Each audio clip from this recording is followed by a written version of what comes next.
చేయలేకపోయింది. వాళ్ళకి వచ్చింది ఎంత అండి? ఇప్పుడు ప్రతిపక్షంలో ఉన్నప్పుడు కూడా మేము ఇన్ని వార్డులు గెలుస్తున్నామంటే ప్రజలు మా వైపు మొగ్గు చూపుతున్నారు కదా! మీరు ఇన్ని లంగ మాటలు, దొంగ మాటలు, అబద్ధపు హామీలు, అలివి కాని హామీలు ఎన్నో ఎన్ని చేసినా కూడా ఎంత ఒత్తిడి తీసుకొచ్చినా కూడా బీఆర్ఎస్ పార్టీ మీద ఈరోజు మేము అంత పెద్ద ఎత్తున గెలుస్తున్నామంటే కారణం ప్రజల మద్దతు ఉంది. ప్రజలు మమ్మల్ని కోరుకుంటా ఉన్నారు. ప్రజలు ప్రతిపక్షంలో ఉన్నా, ప్రభుత్వంలో ఉన్నా ఈ ప్రాంతం కోసం తన ప్రాంతం కోసం కొట్లాడేది బీఆర్ఎస్ పార్టీ, కేసీఆర్ గారు మాత్రమే అనేది నిర్ణయించుకున్నారు.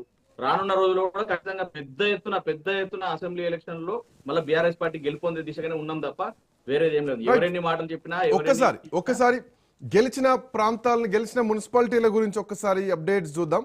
తర్వాత మళ్ళీ ఐల్ బి బ్యాక్ మీ దగ్గరకు వస్తాను. సో కాంగ్రెస్ పార్టీ ఓవరాల్గా 47 మున్సిపాలిటీల్లో ఇప్పటి వరకు విజయం సాధించింది. ధర్మపురి, నందికొండ, చిట్యాల, భీమ్గల్, మరిపేడతో పాటు డోర్నకల్, చండూరు, హాలియా, చొప్పదండి, సుల్తానాబాద్.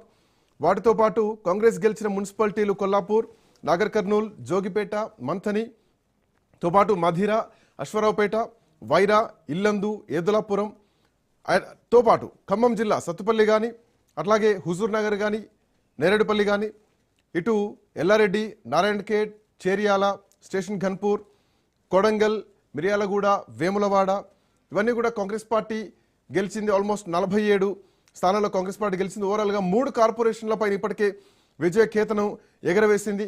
గద్వాల్లో కూడా కాంగ్రెస్ పార్టీ కార్పొరేషన్ గెలుచుకుంది. 47 మున్సిపాలిటీలను కాంగ్రెస్ పార్టీ ఇప్పటి వరకు గెలుచుకుంది.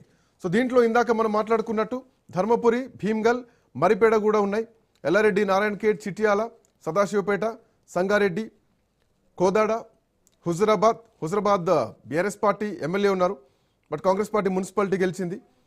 మద్దూర్, స్టేషన్ గన్పూర్ పార్టీ ఫిరాయించారు అను కాంగ్రెస్ కడియం శ్రీహరి పైన ఆరోపణలే. అక్కడ కూడా కాంగ్రెస్ పార్టీయే జోరు కొనసాగింది. సో ప్రజలు కాంగ్రెస్ పార్టీ అంటే అధికార పార్టీ వైపే మొగ్గు చూపారు అన్నది స్పష్టంగా కనిపిస్తోంది. ఓవరాల్గా లేటెస్ట్ అప్డేట్స్ ప్రకారం 90 మున్సిపాలిటీల్లో కాంగ్రెస్ పార్టీ ఇప్పటి వరకు గెలుపు దిశగా అడుగులు వేస్తోంది. 90 మున్సిపాలిటీల్లో కాంగ్రెస్ పార్టీ గెలుపు దిశగా నడుస్తోంది. సో బీఆర్ఎస్ పార్టీ కూడా ఇంచుమించు నియర్ బై వస్తుంది. కార్పొరేషన్లు గెలుచుకోలేకపోయినా కానీ బీఆర్ఎస్ పార్టీ మున్సిపాలిటీల్లో పాగా వేస్తోంది. ఇప్పటివరకు ఓవరాల్గా 10 మున్సిపాలిటీలను బీఆర్ఎస్ పార్టీ గెలిచింది స్పష్టంగా కనిపిస్తోంది.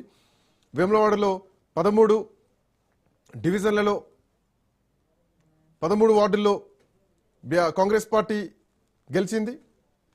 ఇబ్రహీంపట్నంలో కూడా కాంగ్రెస్ పార్టీ జయకేతనం ఎగరేస్తోంది. అటు షాద్నగర్ మున్సిపాలిటీ విషయానికి వస్తే కొంత BRS party tug of war ఇచ్చింది. 9 స్థానాల్లో కాంగ్రెస్ పార్టీ గెలిచింది. గద్వాల మున్సిపాలిటీని కాంగ్రెస్ పార్టీ కైవసం చేసుకుంది. పెద్దపల్లిలో కూడా కొంత కాంగ్రెస్ పార్టీ విజయం సాధించింది. ఐజా కూడా కాంగ్రెస్ పార్టీ ముందంజలో కనిపిస్తోంది. సో ఓవరాల్గా వార్డుల ప్రకారం 1258 వార్డులు ఇప్పటికి కాంగ్రెస్ పార్టీ గెలిస్తే 621 వార్డుల్లో అంటే ఆల్మోస్ట్ హాఫ్ ఆఫ్ ది వార్డ్స్ని బీఆర్ఎస్ పార్టీ గెలుచుకుంది స్పష్టంగా కనిపిస్తోంది. ఓవరాల్గా 90 మున్సిపాలిటీలు ఇప్పటివరకు కాంగ్రెస్ పార్టీ పాగా వేసింది. మధ్య శ్రీనివాస్ రెడ్డి గారు,